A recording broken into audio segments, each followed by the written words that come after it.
Picture with me, you're sitting in the cafeteria, eating your lunch with your friends.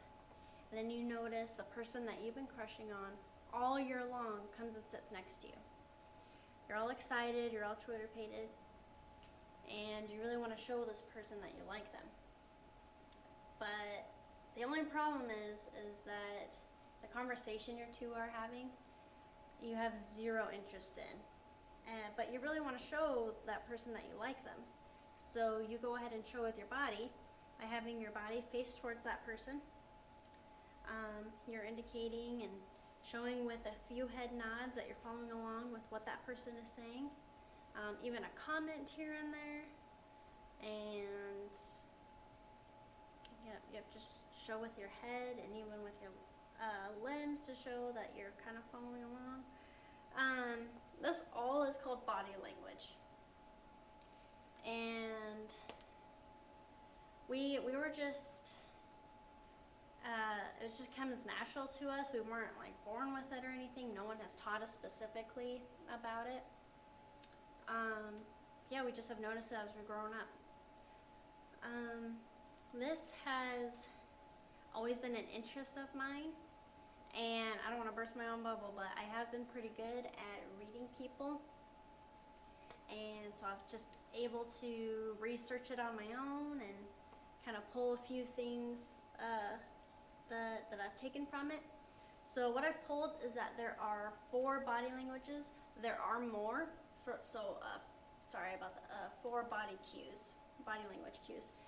There are more though, and I'm just going to tell you 4 of them though, because that's all we have time for. So the first one is the eyes, okay, and then the second one is proximity. That's how far apart you are from that person. And then the third one is the head movements, is an indicator, and then the 4th one is the movement of the limbs, so the arms and the legs. Let's go ahead and start with the first one. It's the eyes. So for the eyes, if you notice that you're talking to that person and their eyes are kind of wandering somewhere else, or they're not really making eye contact with you, that's a big indicator that they're not really following along with what you're saying, and maybe they're kind of bored. So that's a big hint to maybe change the subject, or maybe they see someone else to talk to and they're just kind of distracted by that person. So kind of get that hint. They're not looking right at you.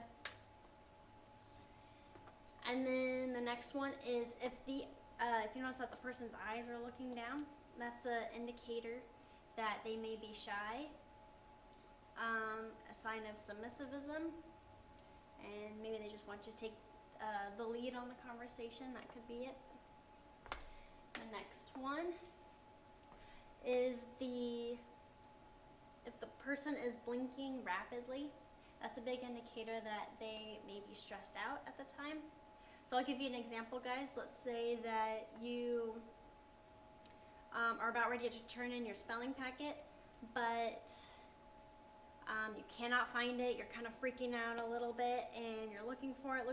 You're even blinking really hard because you're looking back intently, thinking, okay, where did I last put it? So I don't know if you've noticed this, but I've definitely noticed this with people where they're blinking really hard and they're just a sign of distress. Okay.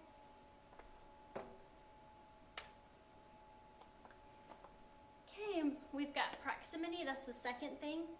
So there's negatives and positives behind it. So the negative for proximity, let's say you're talking to someone and you take a step forward as you're talking to them, and if you see that they take a step back from you, that's a big indicator that they don't feel comfortable, kind of get out of their bubble. Okay.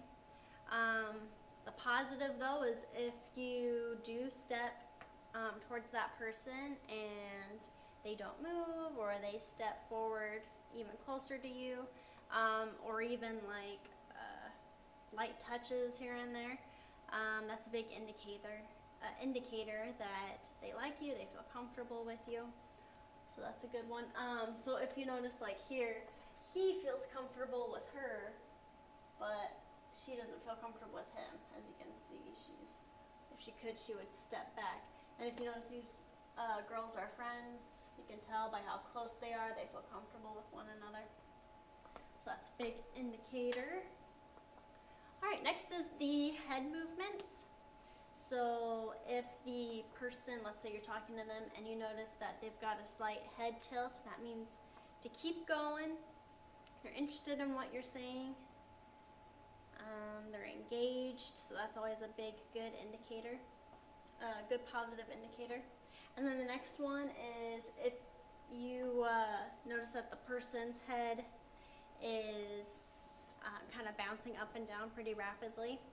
So let me give you a situation. So let's say that you're in a really good conversation, you two are both interested in, but you notice that the person is kind of nodding your head as you're talking. That's a big indicator of like, hey, wrap up with what you're saying. I really want to say a comment and I'm super excited to say it. So kind of get that indicator. Okay, wrap up with what you're saying quickly so that person can comment and say what they want to say. All right, the next one is the limbs. So we're going to start with the arms. So if that person is crossing their arms, that's an indicator of defensiveness, but not always. So you really have to read the facial expressions to really show that it is defensiveness, and the situation as well. Like if it's a situation where they obviously are trying to hide something, or maybe you ask them a question and then they cross their arms, that's a sign of defensivism. Okay? Or defensiveness. And then the next one, I do this quite a bit. I cross my arms in comfort. So when I'm trying to self-soothe, I do this a lot in the movie theater. I kind of curl up and cross my arms. Kind of makes it feel better. And then we've got, if you've got the hands on the hips, this is a sign of dominance. So you see a lot of teachers use this, and that's just kind of showing who's boss a little bit, who's the leader. All right, and then the next thing is the legs. So let's say you're talking to someone and you notice that their feet are pointing towards you. That's a really good positive indicator that they are interested in your conversation. Keep going with it. But however, if you see that their feet are pointing somewhere else and maybe even towards someone, that's an indicator that they're bored. They're trying to maybe walk away from the conversation. They're trying to, they see someone that they want to talk to instead, so kind of get the hint on that. And then there's also mirroring. It's really good for job interviews to use this. That's to show the person that you like them. So you can see here that it looks like he is mirroring her. She's got the arm up, but he's only slightly doing it. So if you're going to mirror someone, just slightly do it. And that's just a really good positive indicator. And also, I've seen this too when you're talking to someone and you're sitting down and you both cross, so one person crosses their legs and you also cross your legs. That's another sign of mirroring. Okay. All right. And that was it. Yep, so let's go ahead and say those again. So we've got the 4 body languages. The first one was the eyes that we just talked about. The second one was the proximity, how far away apart you are from someone, positive and negative. And then the third one was the head movements. And then the fourth one was the limbs. So the body cues of the limbs, that is the arms and the legs.